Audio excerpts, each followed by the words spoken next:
For 50 years, people in my town called me a coward because I came home from Vietnam without any visible scars or medals, and I never talked about what I did over there. They whispered behind my back, gave me looks of disgust, and some even spit at my feet.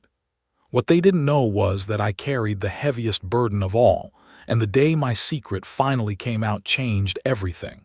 If you want to know what I really did in Vietnam and why I stayed silent for half a century, smash that subscribe button and hit like, because this story will break your heart before it puts it back together. My name is Frank, and I'm 78 years old. I live in a small town in Oklahoma called Millbrook, population barely 3,000. It's the kind of place where everyone knows everyone, where your reputation follows you like a shadow, and where judgments made 50 years ago can stick to you until the day you die. And for most of my adult life, the judgment placed on me was simple. I was a coward who hid during the war while real heroes fought and died. I was drafted in 1968 when I was 21 years old. Back then, the Vietnam War was tearing our country apart. Some boys ran to Canada to avoid the draft. Others went proudly, believing they were fighting for freedom. I went because it was my duty, even though I was terrified. I'd grown up on a farm, never been in a fight in my life, and suddenly I was being shipped halfway around the world to a jungle where people wanted to kill me. But here's what nobody in Millbrook knew. I wasn't sent to the front lines. I wasn't given a rifle and told to storm enemy positions. Instead, because of my high scores on certain tests, I was assigned to a very different kind of unit. I can't tell you exactly what we did. Even now, some of it remains classified. But I can tell you we worked in intelligence. We intercepted communications, decrypted enemy codes, and provided information that saved countless American lives. We worked 18-hour days in a concrete bunker, rarely seeing sunlight, never firing a shot. We were told from day one that our work was top secret. We couldn't talk about it with other soldiers, couldn't write home about it, couldn't even acknowledge what unit we were in. When our tour ended and we came home, we were instructed to tell people we'd been in supply or administration. Nothing more. National security, they said. The work we did was too sensitive, too important. So that's what I did. I came home to Millbrook and told people I'd worked in supply. And that's when the whispers started. Other boys from Millbrook had gone to Vietnam. Jimmy Patterson came back with a Purple Heart and a limp from shrapnel in his leg. Bobby Daniels came back in a coffin, draped in a flag. Steve Morrison came back with nightmares and a 1,000-yard stare. They were heroes. They had scars, stories, proof of their sacrifice. I came back with nothing. No limp, no scars, no stories I was allowed to tell. When people asked what I did over there, all I could say was supply work and change the subject. At first, people were just curious. Then they became suspicious. Then they became cruel. Supply work, I'd hear them mutter.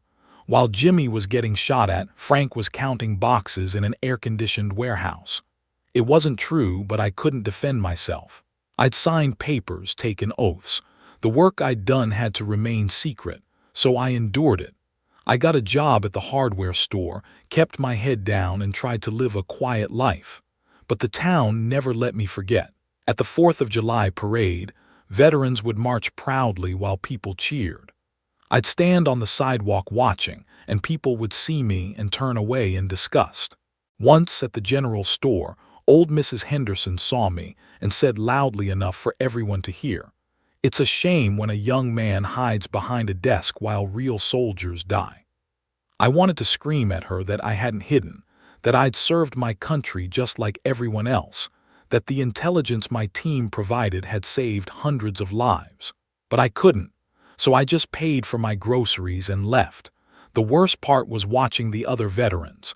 Jimmy Patterson wouldn't even look at me. Steve Morrison once told me to my face that I didn't deserve to call myself a veteran. They had no idea that while they were fighting in the jungle, I was working 20 feet underground, helping to keep them alive. But I couldn't tell them. All I could do was accept their anger and carry my secret alone. I never married. What woman would want to be with the town coward? I lived alone in my father's old farmhouse, worked at the hardware store for 40 years, and became invisible. That's what happens when a small town decides who you are. You either fight it or you disappear. I chose to disappear.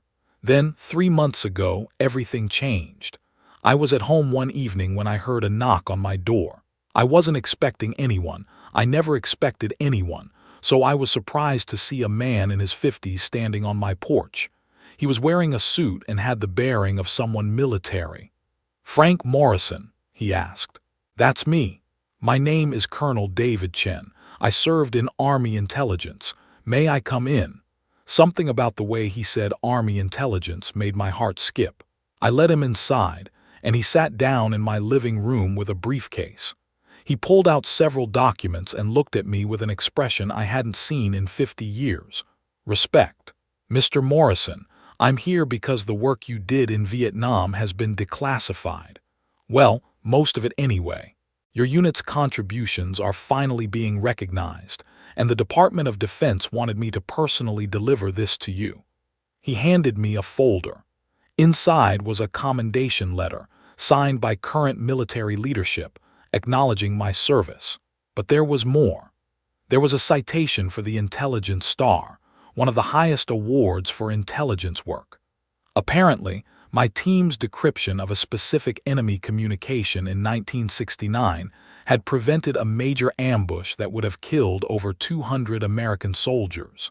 "You saved lives, Mr. Morrison," Colonel Chen said quietly. "A lot of them, and I'm sorry it took 50 years for anyone to be able to tell you that." I sat there holding those papers, and for the first time in half a century I cried. Not sad tears, tears of relief. Validation. Proof that I hadn't been a coward, that my service had mattered, that the silence I'd endured had been for something real. "There's one more thing," Colonel Chen said. "We'd like to hold a small ceremony at the town hall next week, present you with this citation officially, if you're comfortable with that." I thought about saying no. I'd spent 50 years invisible. Why change that now? But then I thought about Mrs. Henderson, about Jimmy Patterson, about every person who'd looked at me with contempt. And I realized I wanted them to know, not for revenge, but for truth. The ceremony was held on a Tuesday afternoon. I didn't expect many people to show up, but the town hall was packed. Veterans, townspeople, even some reporters from the county newspaper. Colonel Chen stood at a podium and explained, in as much detail as he was allowed, what my unit had done in Vietnam. He talked about the intelligence work, the lives saved, the secrecy we'd been sworn to. Then he called me up and pinned the Intelligence Star to my chest. The room erupted in applause. I looked out at the crowd and saw Jimmy Patterson in the front row. He was crying. After the ceremony, he walked up to me and hugged me hard. "I'm sorry, Frank," he whispered. "God, I'm so sorry. I didn't know." "Nobody did," I said. "That was the point." One by one, people came up to shake my hand, to apologize, to thank me. Mrs. Henderson, now in her 90s and in a wheelchair, grabbed my hand with surprising strength. "I said terrible things to you," she said, tears streaming down her weathered face. "I'm so ashamed." "It's all right," I told her, and I meant it. "You didn't know." The newspaper ran a story the next day. Local veterans' Secret Service finally revealed after 50 years. Suddenly, I wasn't invisible anymore. People waved to me on the street. The VFW invited me to join. Kids from the high school asked me to speak to their history class. After 50 years of being the town coward, I was finally being seen for who I really was. I'm 78 years old now, and I don't have much time left. But I'm grateful I lived long enough to see the truth come out. I carried that secret for half a century, endured judgment and scorn, all because I'd been ordered to stay silent. Some people have asked me if I'm angry about the years I lost, the reputation that was destroyed, the life I could have had if people had known the truth. I'm not angry. I did my duty, both in Vietnam and here at home. I kept my oath of secrecy even when it cost me everything. That's what honor looks like sometimes. Not glory and medals, but quiet sacrifice that nobody sees. And now, finally, people understand. If this story moved you, or made you think twice about judging someone without knowing their full story. Don't forget to smash that like button and subscribe for more incredible stories from grandpas who have lived through extraordinary times. Share this video with someone who needs to hear it, and drop a comment below about a time you learned there was more to someone's story than you thought. Thanks for watching, and I'll see you in the next one.